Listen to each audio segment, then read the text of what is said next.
in that grace owns the ground where the grave did.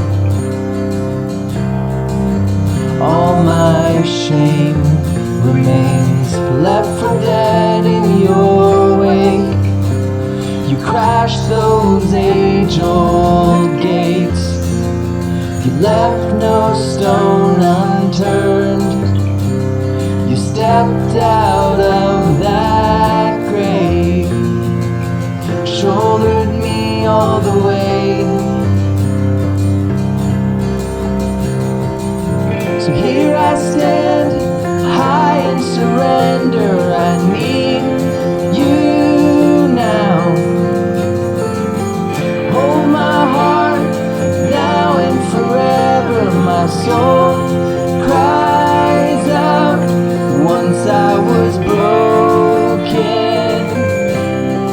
you loved my whole heart through. Sin has no hold on me, 'cause your grace holds me now.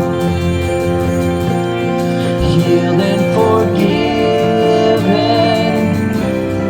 look where my chains are now.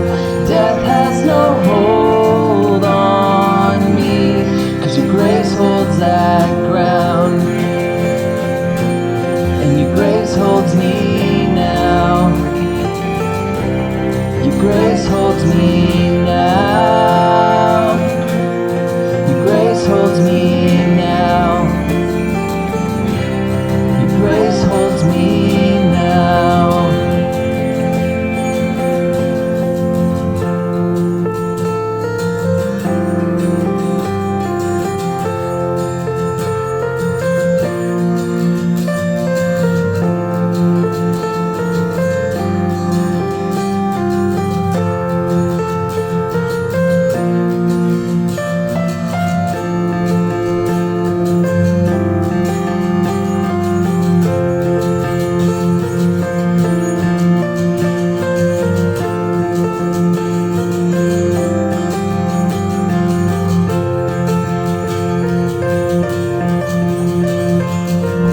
Here I stand, high in surrender. I need you now. Hold my heart now and forever. My soul cries out. Here I stand, high in surrender. I need you now. Hold my heart now and forever. My soul cries out. Once I was broken, but you loved my whole heart through. Sin has no hold on me, 'cause your grace holds me now. Healed and forgiven, look where my chains are now. Death has no hold on me, 'cause your grace holds that ground. Your grace holds me now. Grace holds me now. Grace holds me now. Grace holds me now.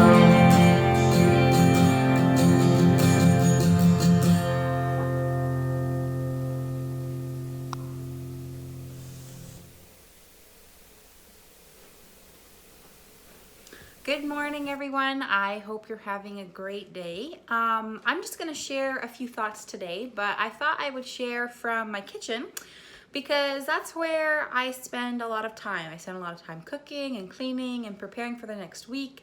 And with that comes a lot of time of pondering and thinking and praying. So yeah, I just thought since we're home, maybe I'll just share from my space.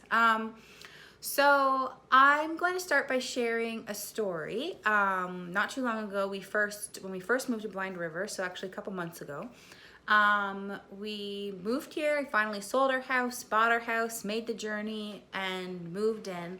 And now it was time. My maternity leave was coming to an end, and it was time to look for a job. So I was applying for jobs. I was, learning what kind of opportunities were available and what wasn't. Understanding that, starting out probably at the bottom of the totem pole again, not the best hours or the best pay.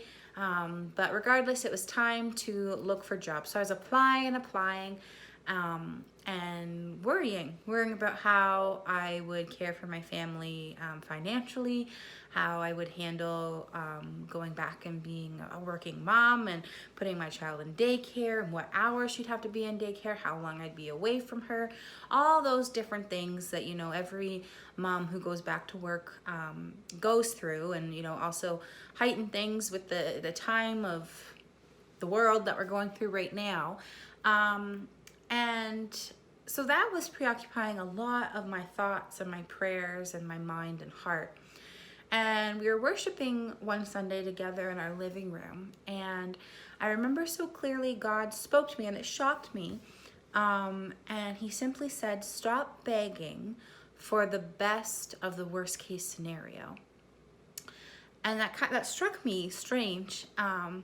And I realized that I had removed my trust from God. I was, on my own merit or ability trying to I knew I could get like the best of like the worst case scenario. Like I was just asking for that because I knew I would get something, but not sure what, or how it would fit into life as a mom or life in ministry. And I realized I had removed that trust. I was trying to figure it out on my own, and even though I was asking for God's help and guidance, it wasn't fully a surrender to Him. And so I felt convicted, and I started changing how I was praying. And it was amazing for me to realize several weeks after I applied for a job and I got it. And it was a job in my preferred field, consistent hours, same hours every day, Monday to Friday, weekends off, 5 minutes from my home, 5 minutes from my daughter's daycare. And that just was, I just bawled when I got the job, because I knew that was the Lord taking care of us, and better than what I would have taken care of myself, and that I should have never removed that trust from Him. And it's so easy to do sometimes. And so that's been a huge thing for us, but also a huge reminder that I'd like to share with everyone. And in addition to that, I just want to share more of a passage of scripture that has spoken to me over and over again, and still does, especially right now during this strange season. And it's Deuteronomy 29, and it's Moses communicates a promise from God to the Israelites. They were at Horeb, and God gave them a covenant, and they were at Moab, and God instructs Moses to give them an addition to that covenant. And so in this, the Lord reminds the Israelites of where they have been together, where they have gone through the signs and wonders, the miraculous miracles that they have seen, the call that they've had to obey God and follow God full-heartedly. A reminder to not fall into worshiping other idols like they have in their past. And that reminded me of some of the idols that we can have in our life. Like the idols look different. The other gods that they put their attention on, shifted their attention from Yahweh to these other gods, might look different. They're not gold or silver or wood or statues or monuments. Rather, it can be fear. It can be money, or our lack of money, or financial situation. It can be the politics. It can be anything. It can be our family, things that distract us from fully honoring and obeying God. And those things that distract us from God, and ultimately get us removing our trust from God, which is what I felt convicted about. And so he goes through and he shares these things and reminds them of staying true to the Lord. And then he ends with this verse that has always stuck with me. And it's Deuteronomy 29:29. And it says that the secret things belong to God, but the things that he has revealed to you belong to you and your children forever and ever, so that we may live and obey this law. And that was a huge reminder that that God has given us things, that God has walked with us through things. He's given us our holy word, his holy word, the experiences that we've had in the past with him, calling us to remember them, to know where he's brought us from, what he's doing in our life, and also the scriptures that show us the promises that he has for us today, the promises he has for our future, the promise and the truth that he is sovereign and in control of everything, that we should never remove our trust from him, that we should always turn to him and accept his grace, and let his grace be the thing that grounds us, because he is always in control. And these secret things that belong to the Lord show me that I'm just a small piece. I know a small part of what is going on in the grand scheme of things. But God knows, and God is in complete control. So this morning, I just challenge you to release your trust back to God. This morning, just maybe in your situation, you've kind of put God in a box, thinking that you have to figure it out, that you have to get everything back in order, and that is such a lie and so false. And God is the one who brings order. God is the one who is in control. God is the one who vanquishes fear and clothes us in his grace. So this morning, I just want you to be encouraged and to rest in his love this morning, and know that he is in control. He has given you everything that you need, and the things that you don't know, he knows, and he's in control. Have a great morning, everyone.